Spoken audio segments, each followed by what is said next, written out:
You were looking for someone better. I became him, Mies. Without you. Back when I was 24, I met Jessica at community college.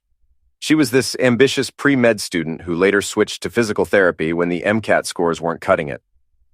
I was completely smitten. She had this way of lighting up a room when she talked about helping people recover from injuries, about building a career that mattered.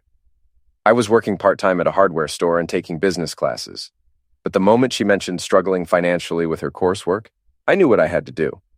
I dropped out junior year to support her dream completely, started working 3 jobs that nearly ended me. Morning shifts at a frozen food warehouse where the temperature never got above freezing, and forklifts beeped endlessly through concrete corridors, afternoon deliveries for a medical supply company hauling heavy equipment up multiple flights of stairs, and evening shifts driving for whatever food delivery app needed drivers. I'd leave our tiny apartment at 4 a.m. when the world was still dark and crawl back around 2 a.m. most nights, my whole body aching from lifting boxes, sitting in traffic, and pretending to smile at customers who barely acknowledged my existence. Jessica would be curled up on our cheap futon studying, surrounded by textbooks that cost more than my weekly grocery budget. The apartment would be scattered with her highlighters, note cards, and empty coffee cups from her long study sessions. She'd look up with those tired eyes when I stumbled through the door and whisper, "Just a little while longer, baby. We're building something amazing together." Those words kept me going through every double shift, every missed meal, every night I fell asleep in my work clothes, because I was too exhausted to change. For 4.5 years, I funneled every single dollar into her education while my own dreams withered. Tuition payments that made my credit cards scream warnings about maximum limits, lab equipment that cost more than my monthly rent, specialized software for her anatomy classes, gas money for clinical rotations at hospitals an hour away in traffic. I wore the same 3 work shirts until they developed holes at the elbows, drove a 15-year-old Honda with a cracked windshield, no air conditioning, and a passenger door that only opened from the inside. My idea of treating myself was adding cheese to a gas station burrito or buying name-brand soda instead of the store generic. The financial struggle was brutal, but what really destroyed me was watching her slowly drift away emotionally. Her laughter became rare and forced. Her kisses felt obligatory, like she was checking off a daily task. She stopped asking about my day, stopped thanking me for the sacrifices, stopped looking at me with the warmth she used to have. When she stressed about upcoming exams, I'd work overtime to pay for expensive tutoring sessions with former professors. When she doubted herself after failing practice tests, I'd hold her while she cried and promise her everything would be worth it in the end, that we were a team fighting together. I convinced myself we were climbing this impossible mountain together, that reaching the summit would be our shared victory. Every ache in my back from loading delivery trucks was an investment in our future. Every lonely 3 a.m. drive through empty streets was bringing us closer to the life we'd planned. I was too blind with love and exhaustion to see that in her mind, I wasn't her climbing partner. I was the rope she planned to cut once she reached the top. The warning signs were everywhere if I'd been awake enough to notice them. The way she flinched when I mentioned future plans, how she'd get quiet when her classmates talked about their boyfriends, the distance in her eyes when I said, "I love you," and she'd respond with a distracted, "Love you too," while staring at her phone. Her clinical rotations introduced her to a whole world of doctors and medical professionals, and I started to feel like the dirty, exhausted delivery guy who didn't belong in her shiny new future. The day she graduated, I spent my last $50 on roses from the grocery store, slightly wilted ones from the discount bin, and a card that said, "So proud of you" in gold letters. I had this vision of us celebrating together, maybe finally taking that weekend trip to the mountains we'd been putting off for years. I imagined us looking back at the struggle and laughing, wrapped up in a better life we had bled together to build. Instead, I walked into our apartment to find her standing in her cap and gown next to a bottle of expensive champagne and a neat stack of legal papers arranged like place settings at a formal dinner. Divorce documents, property division agreements, everything laid out like a business transaction she'd been planning for weeks. Her best friend Amy was there too, perched on our kitchen counter with a glass of champagne already in hand, smirking like she was watching the finale of her favorite TV show. Jessica looked absolutely radiant, glowing with this wild, untamed freedom that had absolutely nothing to do with me. She'd never looked more beautiful or more distant. "I need to grow without dead weight holding me back," she said casually, popping the champagne cork with practiced ease like she'd been rehearsing this moment. The foam spilled over the edge and she actually giggled, while pouring 2 glasses without even looking in my direction. Dead weight. After 4.5 years of draining myself for her dreams, after sacrificing my own education and future, after working myself to the bone so she could chase her ambitions, I had become dead weight. I set those pathetic discount roses on the counter where they looked desperate and out of place in a room that no longer belonged to me. I stared at those divorce papers, my hands trembling slightly, my heart hammering a warning I didn't yet have the courage to acknowledge. For a moment, I thought about fighting, about reminding her of every frozen morning I spent loading trucks while she slept in before her first class, every pizza I delivered in the rain so she could afford her anatomy textbooks, every time I came home with frostbitten fingers just to put gas in her car so she could make it to clinical rotations. But what was the point? She'd already rewritten our entire history in her mind, transforming 4 years of devotion into an inconvenient obstacle she was finally ready to remove. The woman I'd given everything to was looking at me like a landlord looks at a tenant who's overstayed their welcome. I signed everything without reading it thoroughly. There wasn't much to divide anyway. The beat-up Honda with its cracked windshield became entirely mine, along with our second-hand furniture and about $3,000 in credit card debt that somehow became my sole responsibility. Amy actually giggled when I set the pen down, a soft mocking sound that made my skin crawl. She didn't even try to hide her satisfaction at watching me get systematically dismantled.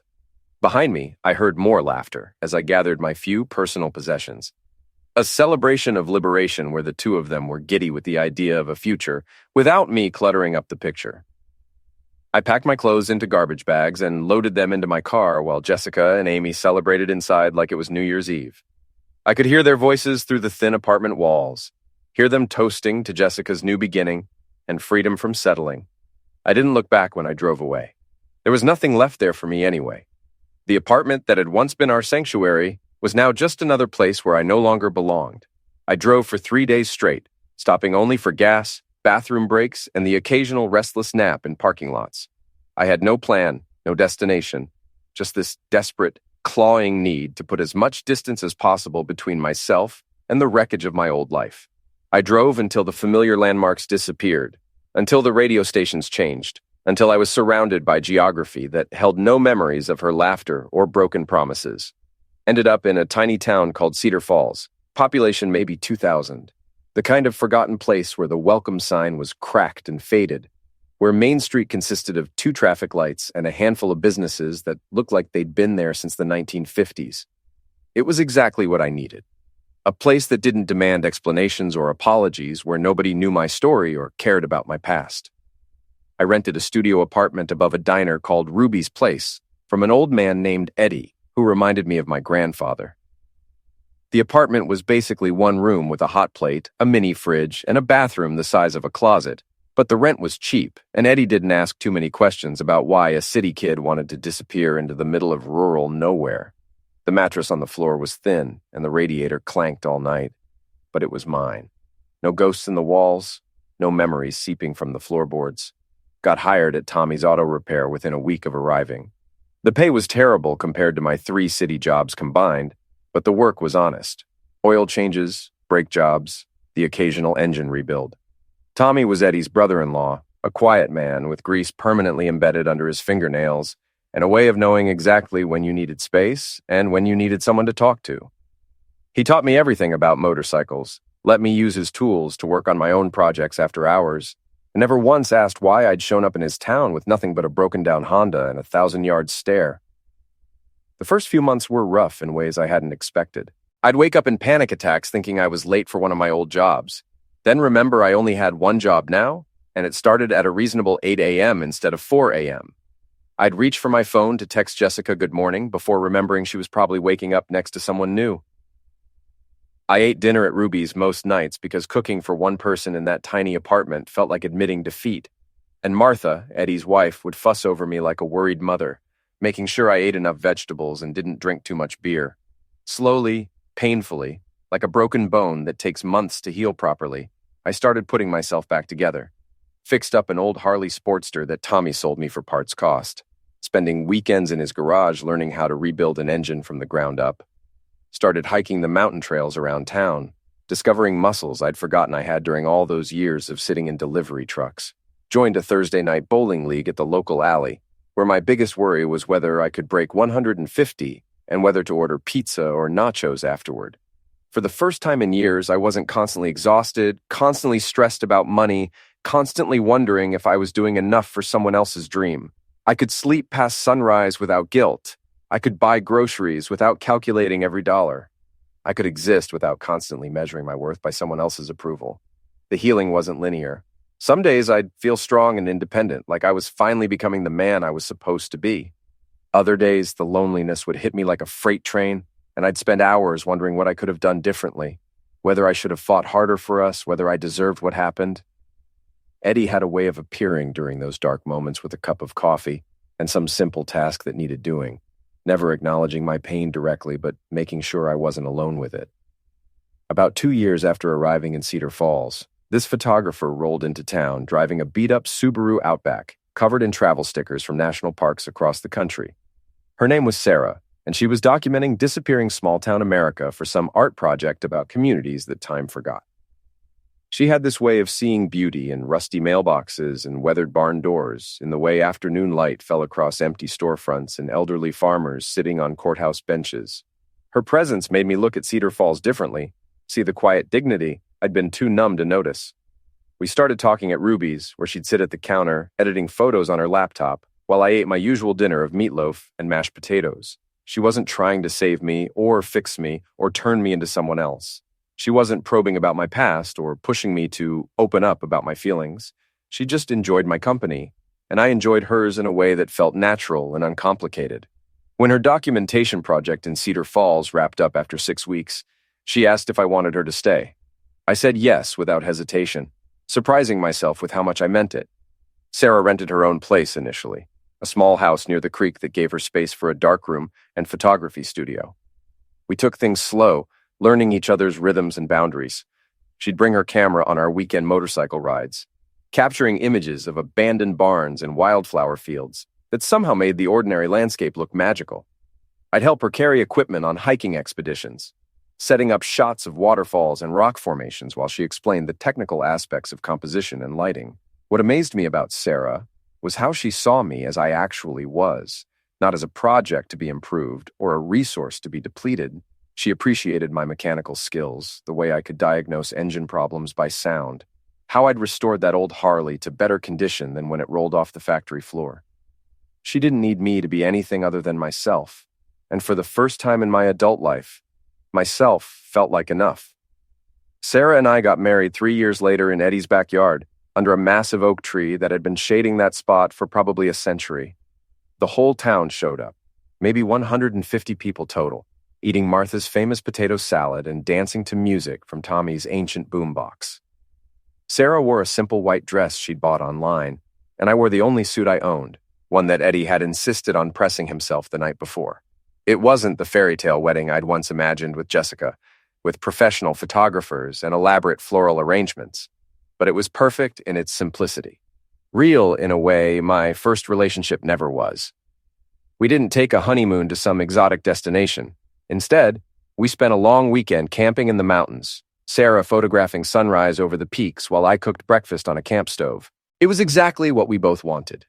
Quiet time together without the pressure of performing happiness for anyone else. I opened my own motorcycle shop in the old building next to Ruby's that had been sitting empty for years. Eddie helped me negotiate a reasonable lease, and Tommy provided recommendations to suppliers who'd give a new business owner fair pricing on parts and tools. Business started slow but grew steadily.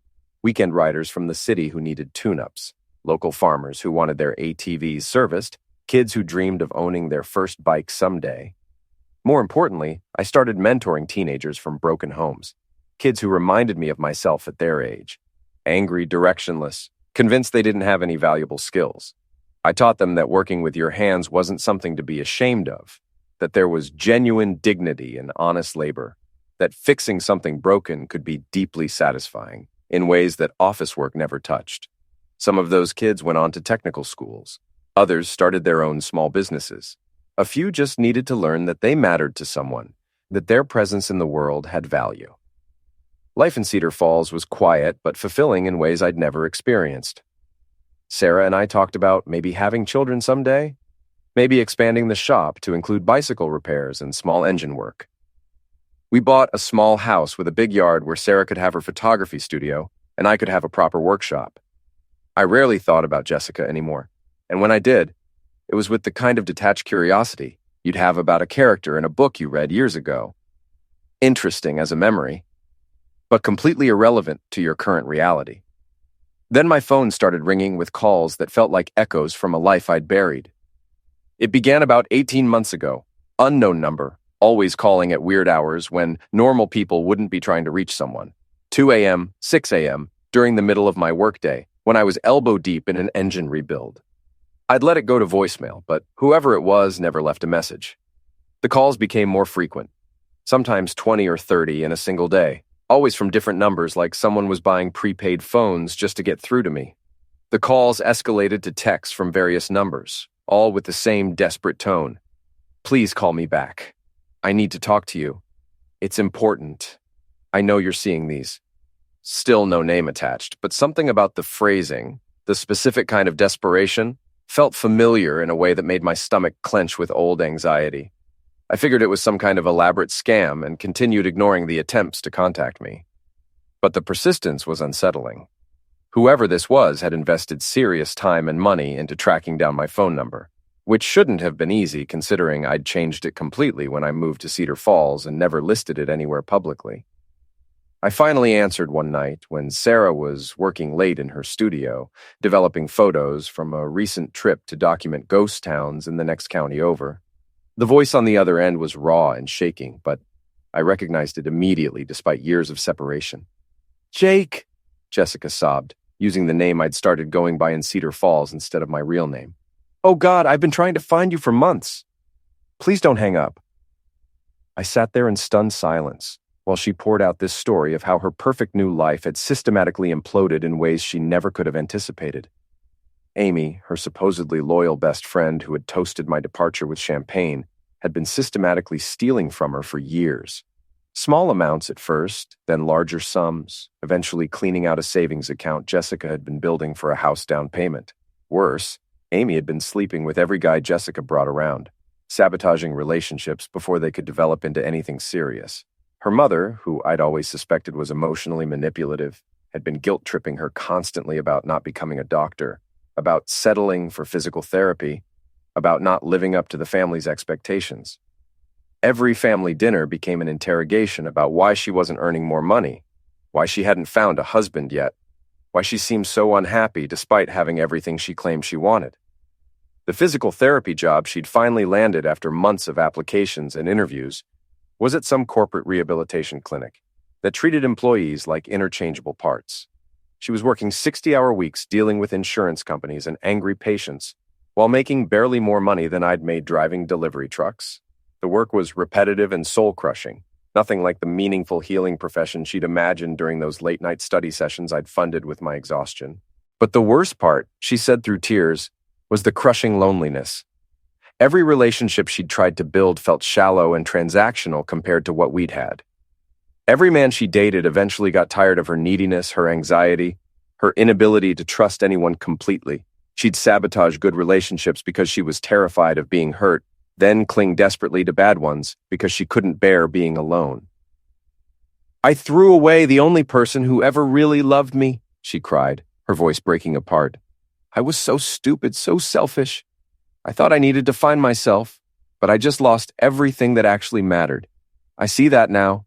I see what I did to you, what I did to us." I let her talk, let her empty out years of regret and desperation onto my voicemail. Part of me felt vindicated. The woman who'd called me deadweight was now begging for scraps of my attention. But mostly I just felt nothing, like I was listening to a stranger's problems, someone I might have known years ago but who no longer had any connection to my actual life. When she finally ran out of words and dissolved into exhausted sobbing, I said quietly, "I'm not the same person you threw away, Jessica. That man died the day you signed those papers and celebrated getting rid of him." She started hyperventilating, promising she'd changed completely, that she understood now what love actually meant, that she'd do anything to make it up to me. She'd been trying to track me down for over a year, she said. Went to my parents' old house, only to find strangers who'd never heard my name. Contacted my brother, who apparently told her to lose his number and never call again. Even hired some sketchy private investigator who took her money and gave her nothing but false leads. I'd covered my tracks well when I left the city. New phone number, new address, new bank accounts, even started going by a different name. I didn't want to be found by anyone from my old life, not Jessica, not mutual friends who might try to play peacemaker, not family members who might guilt me into working things out. I needed to disappear completely, to heal completely. The calls continued for weeks after that initial conversation. Sometimes she was crying and apologetic, sometimes angry and accusatory, sometimes trying to appeal to our shared memories and the good times we'd had before everything fell apart. She'd call from different numbers, probably buying those prepaid phones just to get through to me when I stopped answering the previous number. I stopped picking up entirely, but I couldn't bring myself to change my number again. Part of me was curious about how far she'd go, how desperate she'd become. Another part of me, the part that had been rejected and discarded, found a dark satisfaction in her frantic attempts to reach someone who no longer cared about her opinion. Sarah knew something was happening but didn't push for details. She just squeezed my hand when the phone rang at odd hours, reminding me silently that whatever chaos existed outside Cedar Falls couldn't touch what we'd built together. Her calm presence was an anchor that kept me from getting pulled back into old patterns of anxiety and self-doubt. Last month, Eddie came into the shop looking troubled, wiping his hands on a dish towel in the way he did when he was processing bad news. "Got a woman asking about you at the diner," he said carefully. "Been there 2 days running, seems pretty desperate. Martha's worried she might be some kind of trouble." My blood went cold. I set down the wrench I'd been holding and gave Eddie my full attention. What did she look like? Blonde hair, real thin, driving a car that's seen way better days. Keeps asking anyone who'll listen if they know where to find Jake, the motorcycle mechanic. Martha tried to help at first, but something about the woman seemed unstable. I knew immediately who it was. Somehow Jessica had tracked me down to Cedar Falls. I had no idea how. I'd been so careful about maintaining my privacy, never posting on social media, keeping my business information minimal. But desperate people find ways to do impossible things. That Saturday morning, Sarah and I went to Ruby's for our usual weekend breakfast. The place was busy with the typical weekend crowd.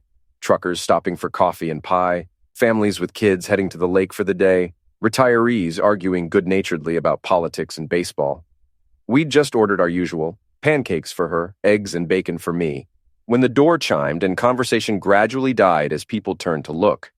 Jessica stood in the doorway and she looked absolutely destroyed. Her hair was greasy and uncombed, hanging in limp strands around her face. Her clothes were wrinkled like she'd been sleeping in her car for days. She'd lost at least 20 pounds since I'd last seen her, and not in a healthy way. Her cheeks were hollow, her eyes sunken and wild. She looked like someone who hadn't been eating or sleeping properly for weeks. The entire diner went silent. Forks stopped halfway to mouths. Even the coffee machine seemed to pause its gurgling.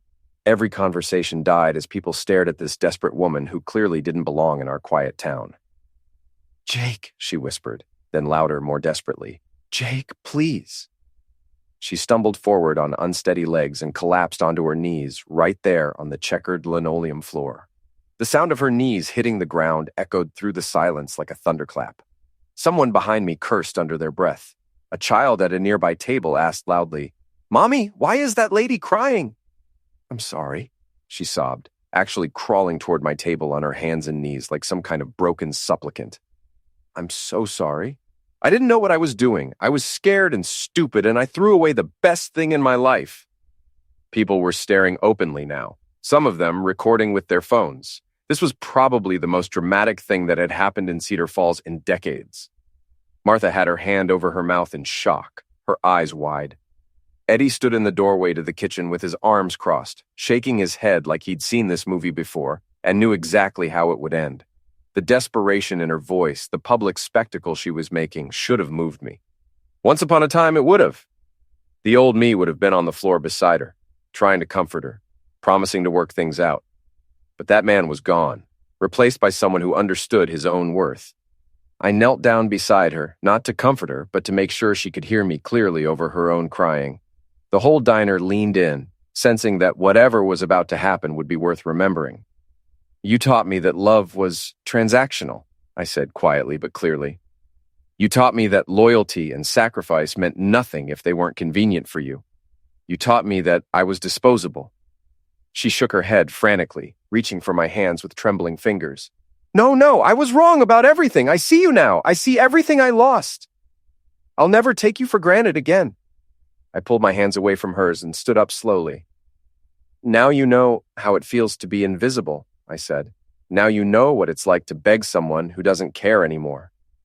The words hung in the air like a blade. I walked over to Sarah, who was watching all of this with calm compassion. Not for Jessica, but for me, understanding that this moment was something I needed to navigate on my own terms. She stood and took my hand without hesitation, without jealousy or insecurity, just solid support. In front of the entire diner, in front of Jessica and all these strangers who'd become my community, I lifted Sarah's hand to my lips and kissed it. The gesture was unmistakable and deliberate. This is my wife. This is my life. This is where my heart belongs now and forever. Jessica let out a wail that seemed to come from somewhere deeper than her throat, a sound that contained years of accumulated regret and the sudden, horrible understanding that some doors, once closed, can never be opened again. It was the sound of someone finally grasping that they'd lost something irreplaceable through their own choices. Sarah and I walked out together while the diner slowly returned to life around Jessica's breakdown. Several people were already helping her to their feet, offering tissues and water and the kind of basic human compassion that Cedar Falls specialized in. But compassion doesn't mean getting what you want. It just means people won't let you suffer alone. We drove home in comfortable silence, the familiar roads winding past fields and farmhouses that had become the landscape of my real life. Finally, Sarah asked gently, "You okay?" I thought about it. Really thought about it. About the years I'd spent defining myself by someone else's dreams and disappointments. About the nights I'd lain awake wondering if I'd ever feel whole again. About the long, brutal climb out of the hole Jessica had left me in. About the man I'd become in Cedar Falls with calloused hands and a heart that had healed stronger than it was before. Better than okay, I said, and meant it completely. I'm exactly where I belong. Jessica left town that afternoon. One of the locals saw her loading her stuff back into her beat-up car, still crying, but moving with the defeated posture of someone who finally understands they've lost. Haven't heard from her since, and I don't expect to. My revenge wasn't some elaborate scheme I'd plotted for years. It wasn't about hurting her or making her suffer. It was simply becoming genuinely happy without her, building a life so much better than anything we'd had together that her return felt like an interruption rather than a catastrophe. The ultimate revenge was her realizing that the man she'd discarded as dead weight had become someone worth wanting, but only after it was far too late to matter. Sometimes the sweetest revenge is just moving on completely, so thoroughly that the person who hurt you becomes irrelevant to your happiness. When someone shows you that you're worthless to them, the ultimate power move is proving them right by making them equally worthless to you.